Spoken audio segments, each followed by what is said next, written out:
चल रे भोपळया टुणूक टुणूक. एक होती म्हातारी. एकदा ती आपल्या लेकीकडे जायला निघाली. लेक राहायची दुसऱ्या गावाला.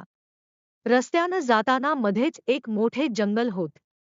म्हातारी काठी टेकत टेकत रस्त्याने निघाली. वाटेत तिला भेटला कोल्हा. तो म्हणाला, म्हातारे म्हातारे, मी तुला खातो. पण म्हातारी हुशार होती. ती म्हणाली, मला खाऊन तुझे पोट भरणार नाही.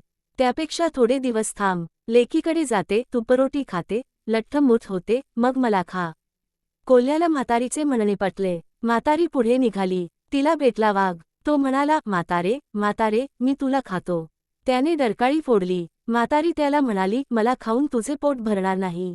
त्यापेक्षा थोडे दिवस थांब. लेकीकडे जाते, तुपरोटी खाते, लठ्ठमुठ्ठ होते, मग मला खा. वाघाची अशी समजूत काढून म्हातारी पुढे निघाली. लेकीकडे गेली. ती खूप दिवस मजेत राहिली. खाऊन पिऊन लठ्ठमुठ्ठ झाली. थोड्या दिवसांनी तिला वाटले की आपण आपल्या घरी जावे, तेव्हा तिला आठवले की कोल्हा आणि वाघ आपल्याला खाणार आहे. तिने हे सर्व आपल्या लेकीला सांगितले. मग लेकीने तिला जादूचा भोपळा दिला. आपल्या घरी परत येताना तिने एक मोठा लाल भोपळा घेतला. त्यात बसून ती भोपळ्याला म्हणाली, चल रे भोपळ्या टुणूक टुणूक.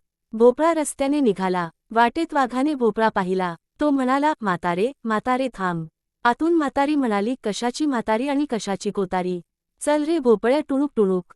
त्याबरोबर भोपळा जोरात पळू लागला. थोडं पुढे गेल्यावर वाटेत कोल्हा भेटला. तो म्हणाला, म्हातारे म्हातारे थांब. आतून म्हातारी म्हणाली, कशाची म्हातारी आणि कशाची कोतारी. कोल्ह्यानेही भोपळ्याला थांबवण्याचा प्रयत्न केला. पण म्हातारी आतून म्हणाली, चल रे भोपळ्या टुणूक टुणूक. पुन्हा भोपळा जोरात पळू लागला. अशी होती म्हातारी हुशार. कोल्हा आणि वाघाच्या तावडीत ती काही सापडली नाही. भोपळ्यात बसून ती सुखरूप आपल्या घरी पोचली. तात्पर्य, शक्तीपेक्षा युक्ती श्रेष्ठ.